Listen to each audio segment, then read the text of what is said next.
Hunting is in my family's blood, and for my father Greg and I, it's our whole way of life. This is our playground and these are our adventures. Oh yeah, baby.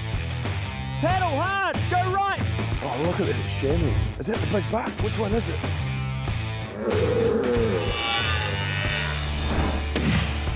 You just poleaxed him.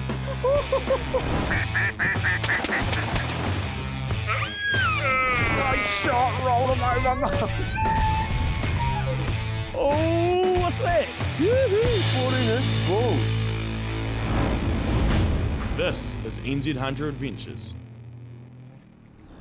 For the past 10 years, we've been hunting and climbing our way around these mountains of New Zealand, and we're stoked to finally bring you all our past episodes free to watch on YouTube. And this couldn't have happened without the support of the good guys and girls at Continuous Group, the spouting, fascia and downpipe experts who cover all of New Zealand, along with the loyal support by Hunting and Fishing New Zealand since day dot, your local and passionate outdoor store where you'll find all of the gear you see us using on the show. So sit back and enjoy these classic episodes, which is where it all began for us. Keep in mind some of them were filmed over 10 years ago, so the gear we're using, the production values of the show, and even game animal management in New Zealand has evolved a fair bit since then. To help us grow this platform, please like the videos, subscribe to our channel, and let us know in the comments section any future content you'd like to see.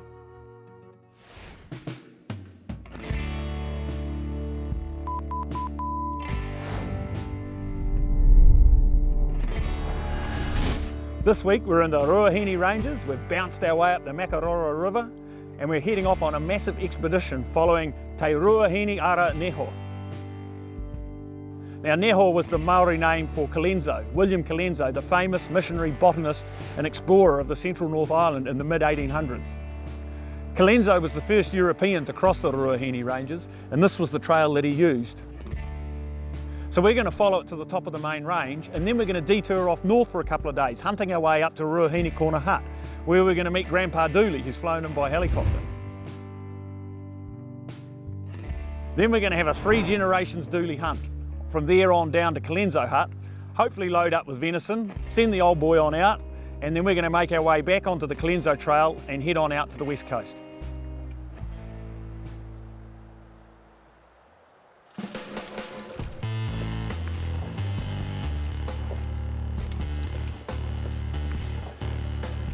So it's a real good hunting forecast, as long as I don't get clagged in. The odd shower, not too much wind, perfect hunting conditions, as long as we don't get whited out. Must be about 2/3 of the way. Very hot and muggy. A lot of gravy coming out. Ah, beautiful. Te Wai o Kanene, or Waters of Weariness, which was Colenso's only drinking spot up the ridge before the main range. I think it'd make a good stag wallow come April. We're about an hour from the top, and then we're into hunting mode. So we'll just pop over the top and get our binoculars out and see what we can see. Nice still night anyway.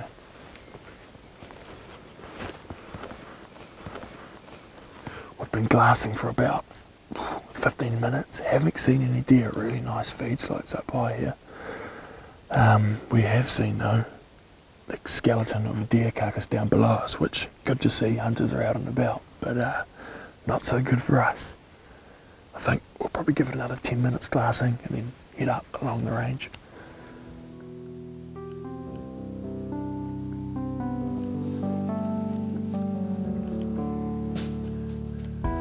Carry on up the last couple of 100 metres to Te Atua Mahura.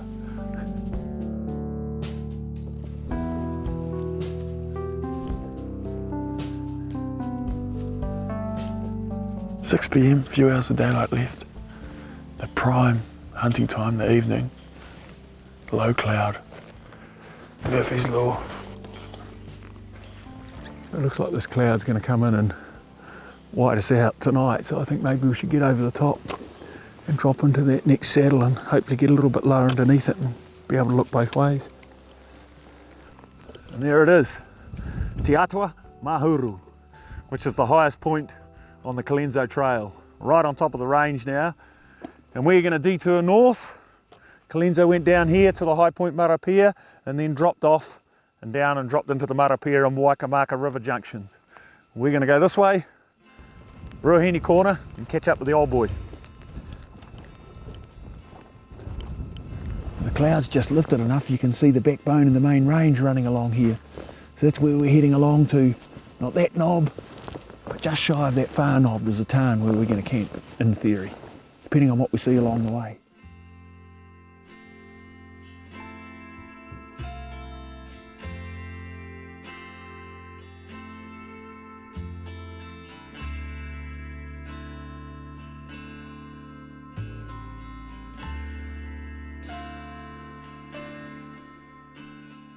Not looking too good. 8 PM. I've been glassing for a solid hour. I had a brew. Haven't seen any deer. Lots of tracking, lots of sign, but just haven't picked any animals up. We've got about half an hour of daylight left, so we're going to shoot along the ridge further north and try and make camp before dark. We were disappointed at the lack of animal activity once the fog had cleared to provide us with a good look. But as day one came to an end, our thoughts quickly turned to setting up camp, firing up the jet boils and getting our backcountry meals underway. It's a bit of a lean start to day one of the Ruahine adventure. Yeah, there's November deer, they're not right up on the tops yet. 9 PM, that's not too bad for us. Sunday roast is on the cards. Nice and cosy on the thermarest, and fingers crossed for clear weather in the morning. It'd be a bugger if that fog's still kicking about.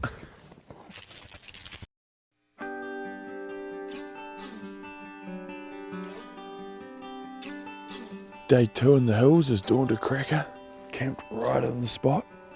Dad's headed north to glass and checked some good slip faces on that northeastern side. I'm just going to pop back south and check some of the faces we're looking at last night. I've got a confession to make, don't tell Dad, but my gloves may have slipped through the cracks when I was packing my gear. Luckily I've got a spare pair of Thorlos which do the same job.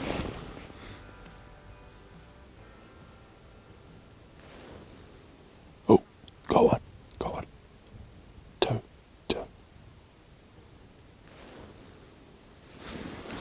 We're in the money. Looks like a hind and a yearling or other 2 spikers.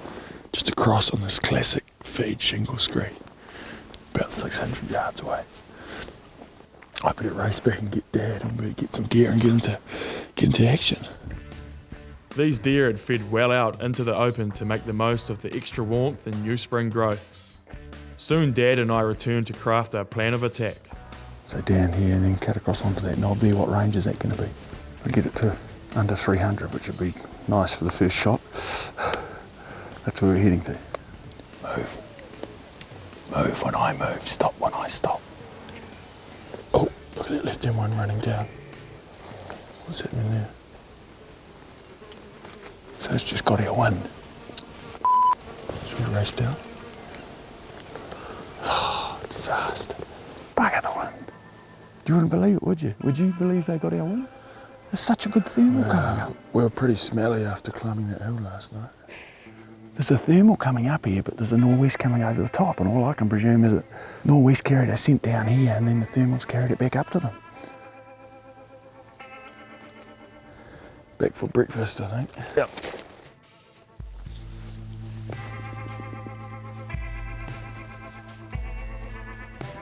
Rounding the last corner from camp, Dad was confronted by a yearling hind at only 20 yards. By the time the gun and camera were set up, the deer managed to wander out of sight, unknowingly evading the danger from above. 50 yards from camp, we should have just stayed in bed this morning. Back at camp, having the usual porridge for breakfast. Saw 3 deer for the morning, stuffed them all up, but we're not too concerned because we're still a long way from meeting up with Grandpa. The plan for the rest of the day is to pull camp and just keep hunting our way north.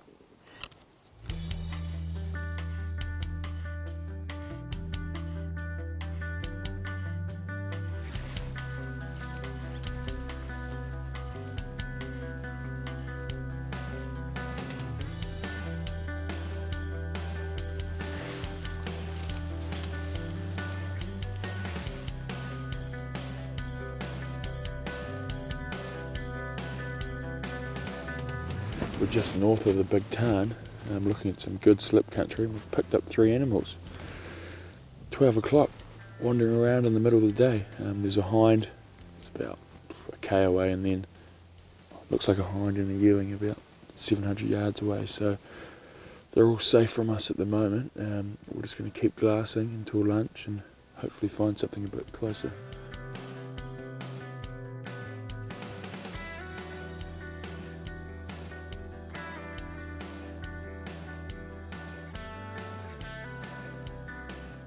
Fantastic looking tarn.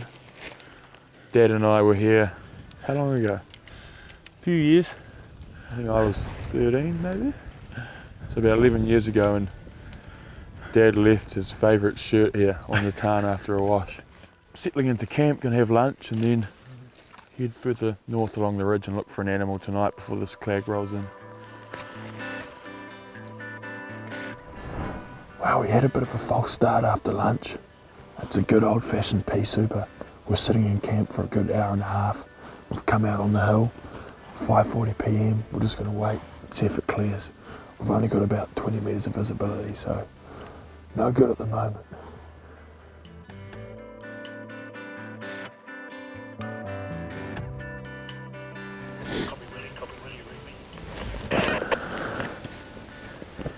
Yeah, copy.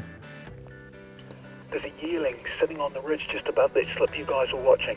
The clouds just cleared briefly. Get over here quickly. Roger that, on our way.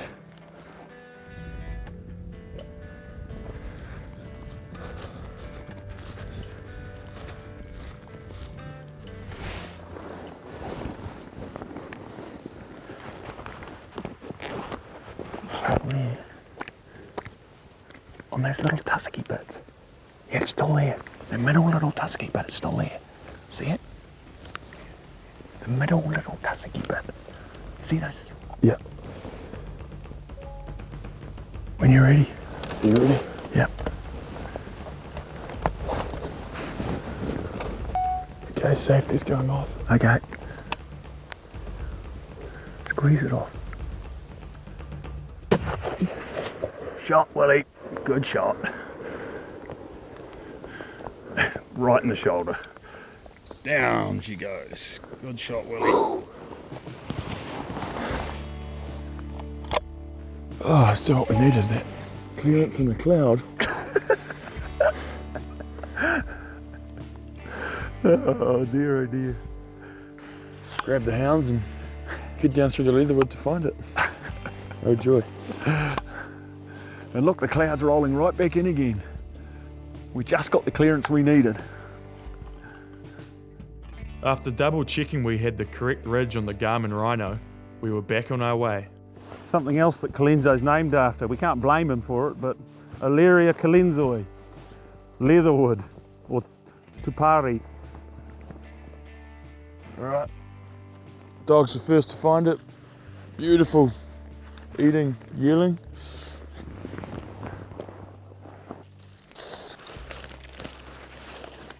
Alright, so butchery time with the Leatherman.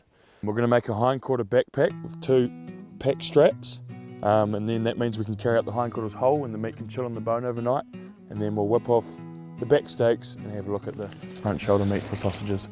Here's our 2 pack straps, and now for the back steaks.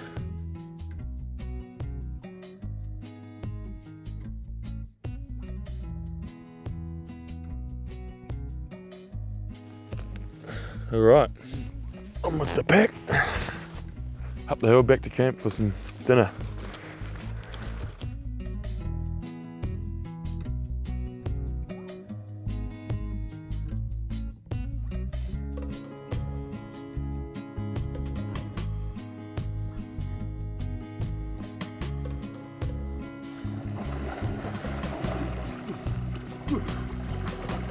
The hindquarter backpack was a pleasure to carry. We worked our way up through the wet leatherwood and had a bit of rain, but now we're back in camp, a brew in hand and a homemade peanut brownie which Dad managed to smuggle into the trip. So all is well in the world, and we'll see you guys in the morning. Well, so much for our 7 o'clock start. It was still raining when we woke this morning, so we didn't really rush out of bed. Cup of tea, porridge, boned out all the venison, dogs have eaten all the scraps. We're all loaded up. Head north, catch up with the old boy at Ruahine Corner.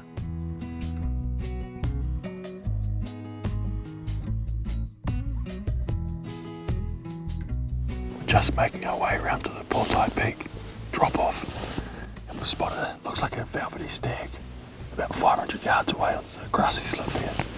It's started to clear up as well, so looking good.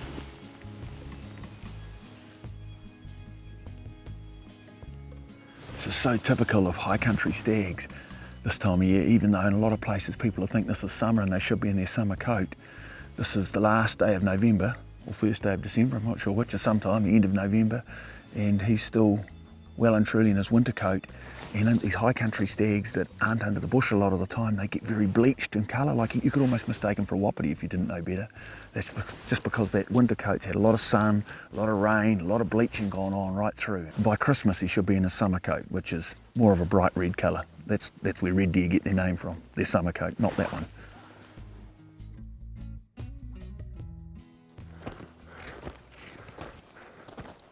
We've just come over the top of Tupari. We've come down Tarn Top and we're dropping down the track that goes through the saddle and up over onto Portai Ridge. About 20 minutes north towards that blue sky, and then we'll be out in Mongahani Plateau and catch up with the old boy.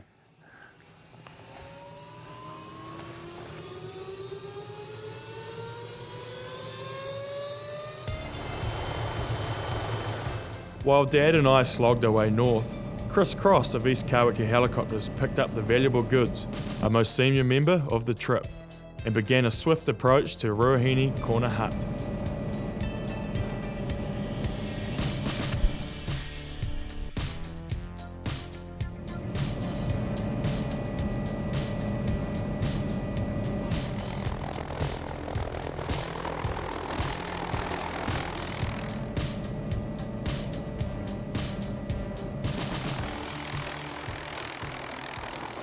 It's taken us about an hour to get down off the tops through to Portai Peak, and hopefully it won't be too far now and we'll hit the tussock and round to the hut.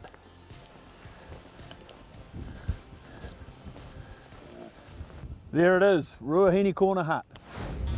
So named because it's right in the corner of the Mongahani Plateau, which is this large flat area of land here which was filled in within the Taupo eruption. And we're right on the edge here when it goes back into the Ruahine Forest Park. So you've got tussock this side, bush that side. Anyway, let's shoot on round there and see if the old boy's there. We think we heard a chopper about half an hour, 3/4 of an hour ago. So with any luck he's there, got a brew on, and I'm thirsty.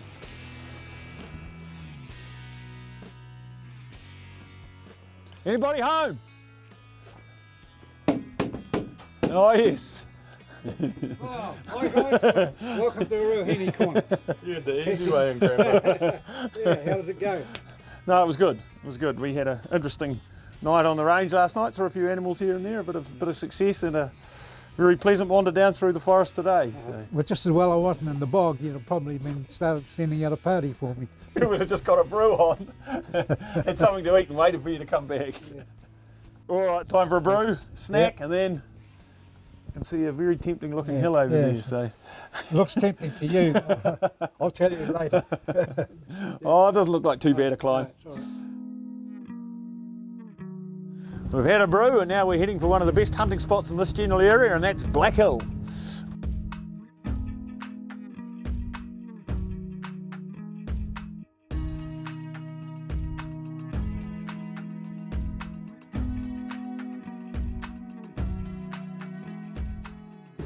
Good day there. I'm Ralph Duley, Greg's dad and Willie's grandfather.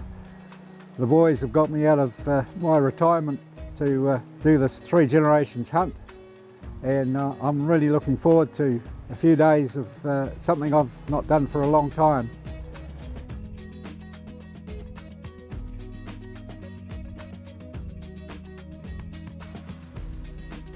Amazing power left in those old legs.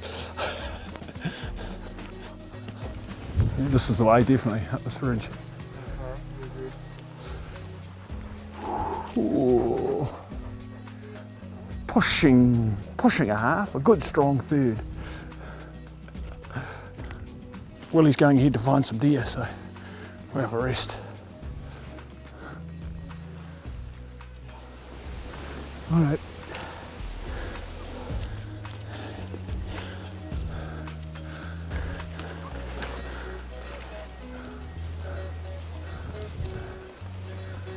We made it! Look at that view!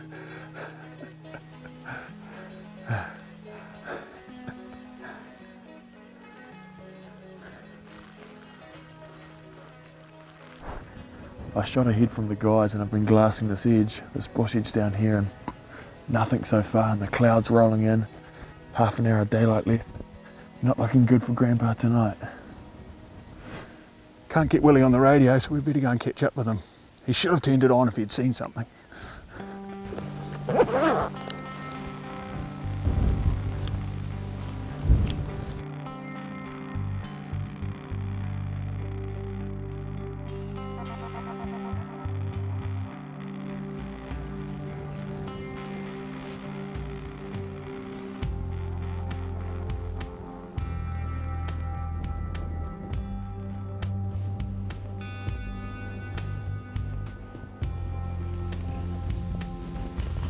Just ducked over to the best lookout on this grassy edge, and there's a pig carcass, a dead pig carcass in the middle of the face. It looks pretty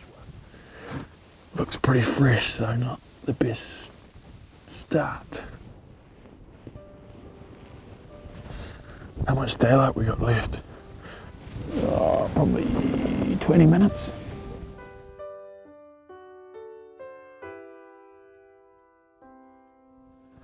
I think we've pretty much run out of filming light. Alright, time to pack up, pull pin, wander back in the dark to camp, and then some nice hot backcountry for dinner.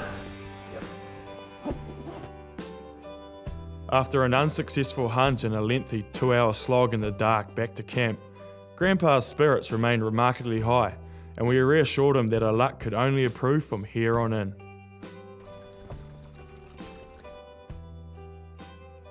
Grandpa deserves a cuppa, courtesy of the jet ball. Roast chicken. There's another cracker.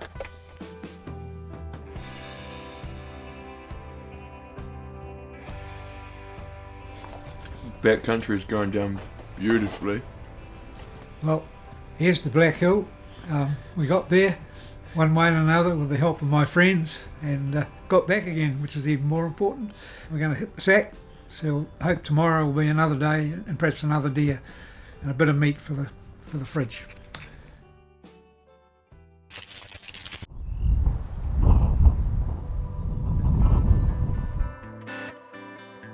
We're up at Sparrows the next morning and she's clagged in quite a strong wind. But we're all packed up and we're going to whiz down to the top of the blue slip, eh Grandpa? Half an hour south to the top of the slip, breakfast, spotted deer. We'll be in the money, Grandpa. The blue slip is a hunting hotspot in this area and got its name from Papa, the blue sore exposed by the slip.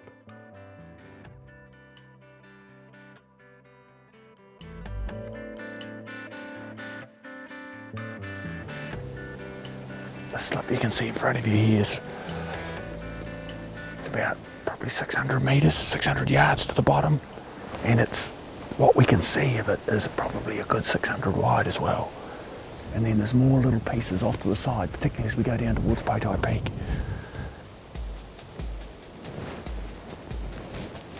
I'll leave you to look. Keep an eye out over this stuff, Willie. I'll shoot round and check that next piece and keep in contact via radio.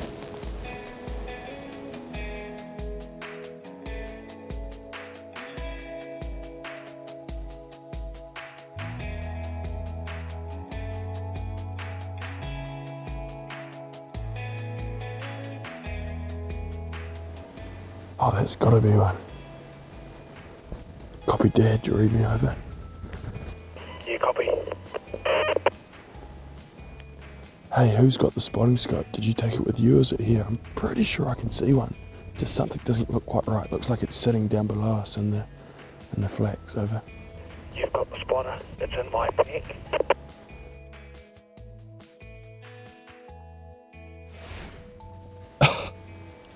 You're not going to believe it. You wouldn't read about it. Copy, Dad. You there? You copy? You're not going to believe it. It's another dead carcass.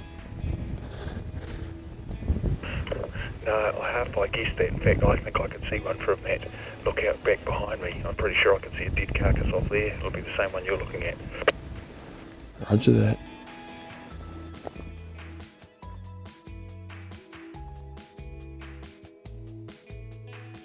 Time for breakfast.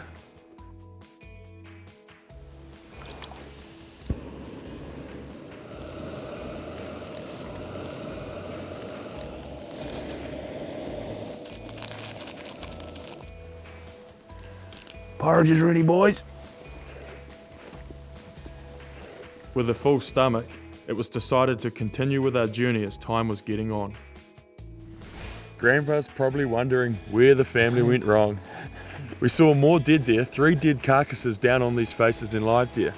I saw a young stag and a yearling just briefly, but nothing close enough for a shot. We're now going to head down the ridge, down to Colenso Hut, and Grandpa thinks he might make it there for a late lunch. Well, we're at the point of no return now, so no going back. The chopper won't be coming now, so press on and one foot after the other.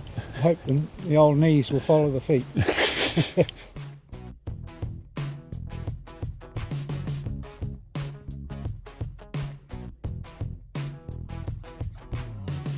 After clambering around the rock formations of Portai Peak, we slowly began our descent, heading for the Mangatera River.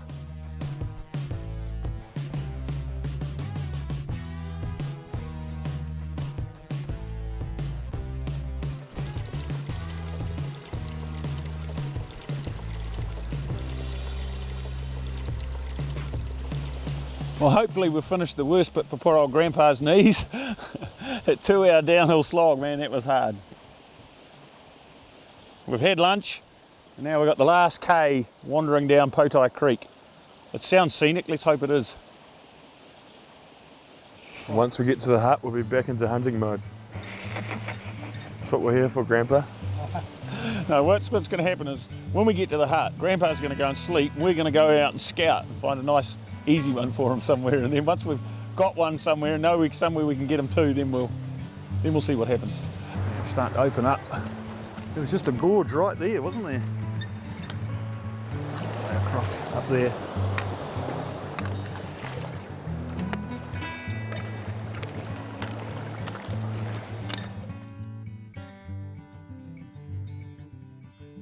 Although unquestionably determined, Grandpa's knees ensured the travel was incredibly slow, and as the hours ticked away, we soon found ourselves battling all elements in the dark on the last push to Colenso Hut. Here is Grandpa the hut! 12:08, 8 minutes past midnight. We left Ruahine Corner at 6 o'clock this morning. And we got to Colenso at 10 past midnight. Just because you're old doesn't mean you can't do it.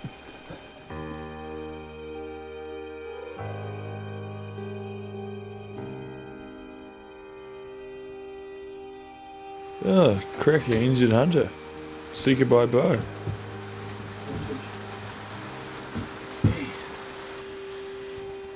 Everyone's feeling fairly shattered now. It's been a long, long day. I thought we may have killed Grandpa coming right down the hill today, but he's passed with flying colours. Yeah, but disappointing on the deer front. We bumped into a stag on the river flats. It got too dark, and then a wet trip up to the hut. And it's now after 1 a.m, so tomorrow's another day and we'll see what the morning brings.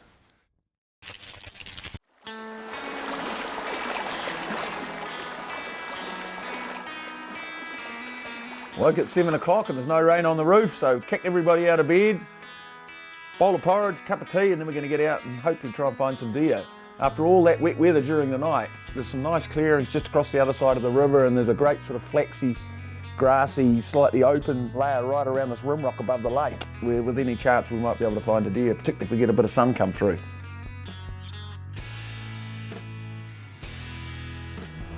There it is, the beautiful Lake Colenso. It's quite unique apparently because it's totally isolated from all the other rivers and streams. It's an isolated little hole, It's only got native species in it. There's no introduced things like trout or anything like that in here, but although we did see a big fat mallard drake. He flew in though.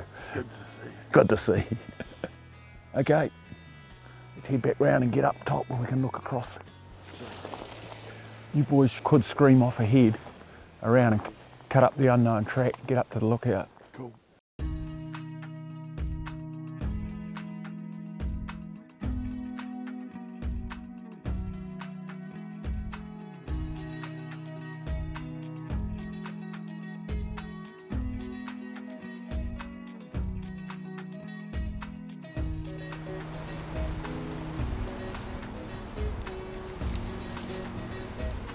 The cameraman and myself have shot up about 2/3 of the way up the unknown campsite track, and it's giving us a good look into all the clearings and slips down by Lake Colenso. I've got Dad on radio, so Dad and Grandpa are down there, and if we see an animal, we'll radio them and try to get Grandpa up here, but it's a long way and fairly steep up this track.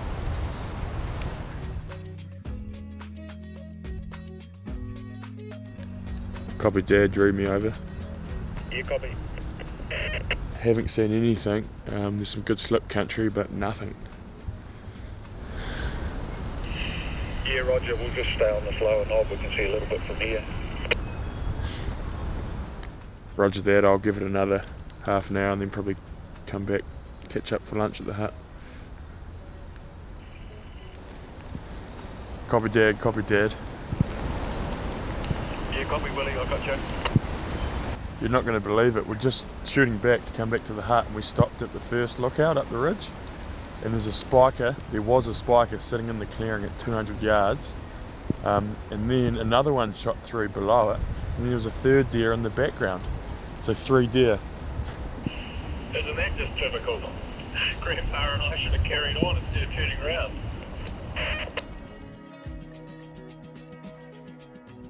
Well, that is bloody typical. Grandpa and Dad had gone back to the hut, and we were just coming down, we'd given up all hope really, and there was 3 deer, turns out 3 deer on this bottom clearing. Anyway, we better fly, get back to the hut.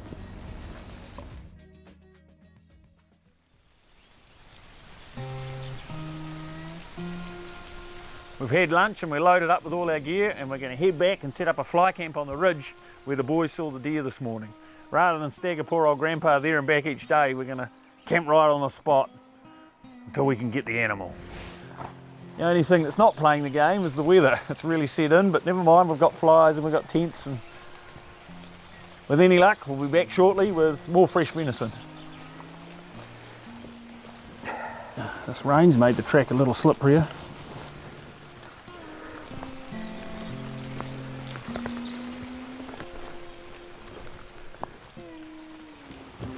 Just about as wet inside from sweat as I am outside from rain, I think. Just as well I made you take those long johns off and all those extra layers of shirts. And...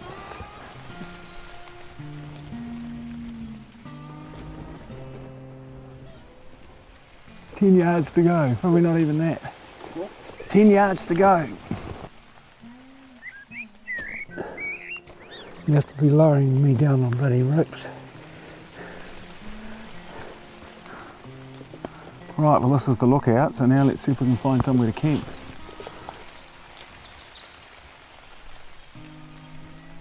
Oh well, we've got our wet weather camp set up. The rain's eased off a little bit and we've got maybe a couple of hours max of daylight left. Willie's shot further up the track to the next lookout. I'm going to shoot down to this one and we'll keep in touch by radios and see what we can find. Right, we've just come up from the fly camp to a vantage point further up the ridge where Willie's been glassing the area down below towards the lake, and we'll be here probably until dark for another 40 minutes or so, see what it brings. I shot my first deer in the mid-1950s up the gorge stream at Pātoka, up on the Don Juan little peak there. Since then I've knocked a few over the years, but I haven't been what you'd call a real full-time, full-on hunter. But Greg's caught the bug very early on, and he's gone from there, so there's no doubt about it. The bug really got into him.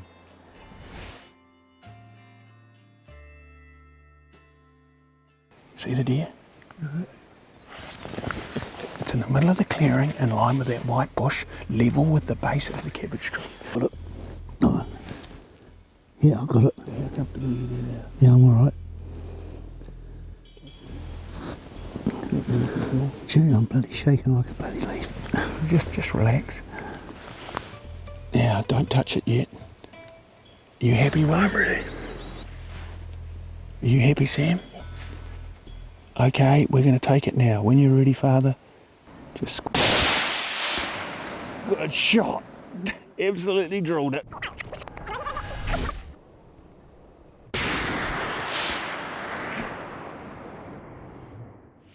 Good shot. Absolutely drilled it. Great stuff right there. So all that slogging your guts off for miles up and down hills up here in the rain today. And there it is. We can go back to the hut now. Awesome shot,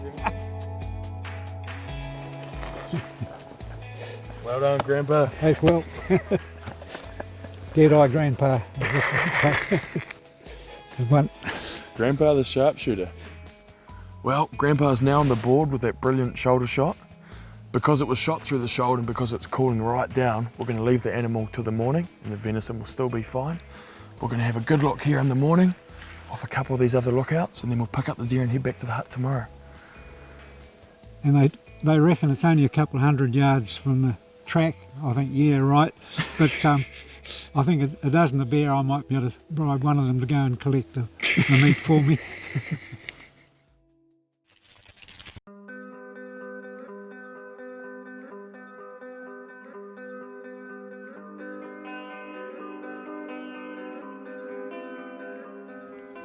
Well, we woke to whiteout this morning, so we rolled back into our sleeping bags and had a sleep until nearly 8 o'clock. Now we've got the porridge on the go. Grandpa's had his first coffee for the morning. Hopefully that'll lift a bit later on and we'll get another hunt in. The bottom lookout had produced once again, with a curious hind being spotted a mere 50 metres from the previous night's animal. With Grandpa on his way back down to join us, it was all going to rely on whether the deer would hang around long enough. Unfortunately, the hind sensed something was up and ghosted off through the back of the clearing. But the action wasn't over for Grandpa, as Dad had soon spotted another animal back up at the top lookout. Do you reckon you can shoot him in the neck? Yeah, base of the neck. There's a little bit of wind at the moment. We'll just wait a minute, just relax. So it'll probably blow the bullet a good inch to the right. Okay, I'm closing the bolt. Don't touch the trigger. Finger off the trigger. Okay, everybody ready? I'm ready. When you're ready, Grandpa. The base of its neck.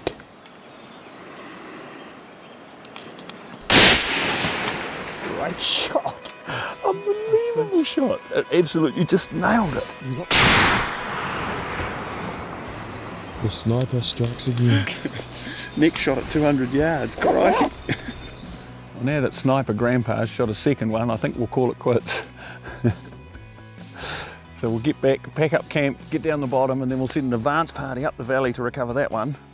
And we'll get Grandpa up to the one that he shot last night, and we'll get some photos with that one, and then head back to a big celebratory night at the hut, eating home baking and a big fry up, sausages, I don't know what else we've got there, whatever luxuries Mum's put in.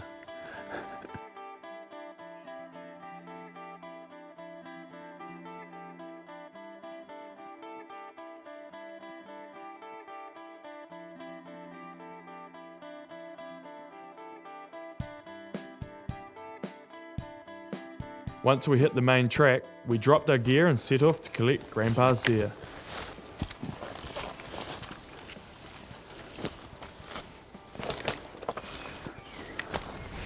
Because I used the sight and go feature from up on the lookout to log in the direction and the horizontal distance to where the deer was to create a waypoint, we're now just able to use the where to feature on the Garmin Rhino to take us straight to us.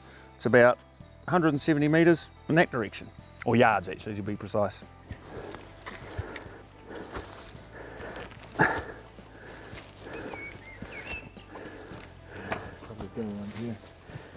Very close now, just up here, 10 yards away. Where is it, Ellie?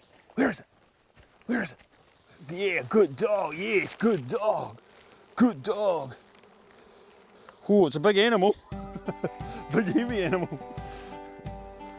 There it is. Well done, Grandpa. Thanks, Good Will. stuff. Thanks, Good guys. stuff.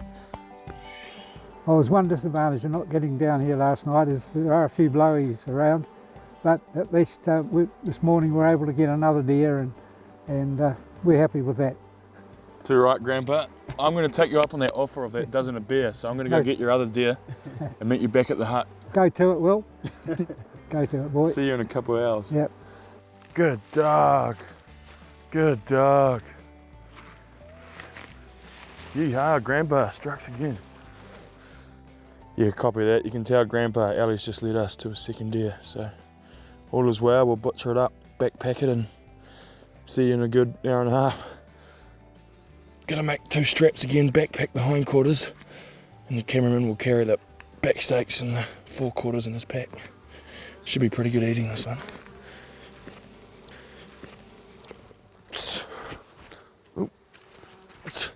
Alright, prime venison's on our backs and in our packs.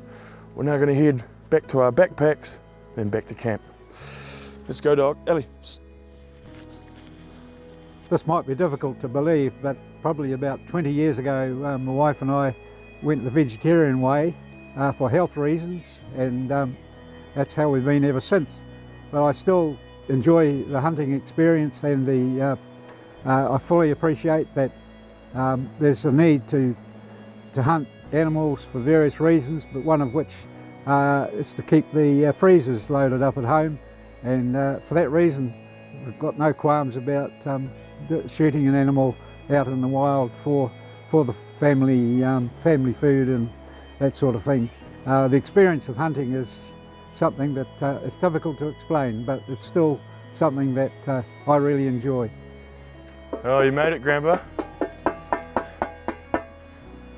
Doesn't mean the grub's ready, but The snarler's ready?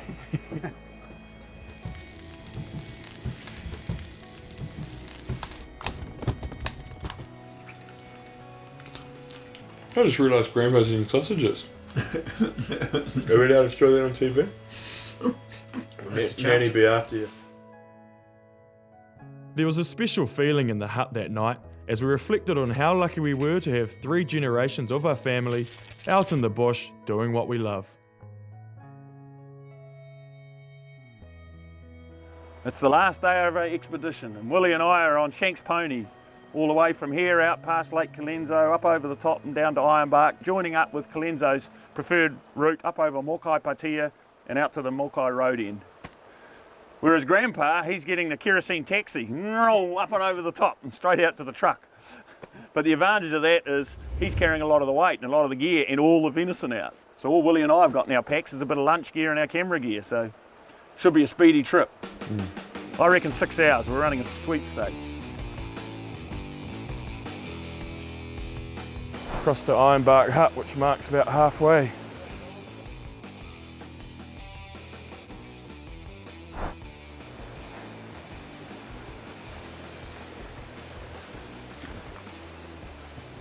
So this is Ironbark Hut, which is our last stop on the way out. We're now back on the Colenso Trail. From here we go up over the Mokai Patia Range and out to the Mokai Road end. And you can see it's a very quiet hut with nobody at home. Where are you boys from? Palmy Boys High, Year 10 school camp. Alright, catch you later. See you later.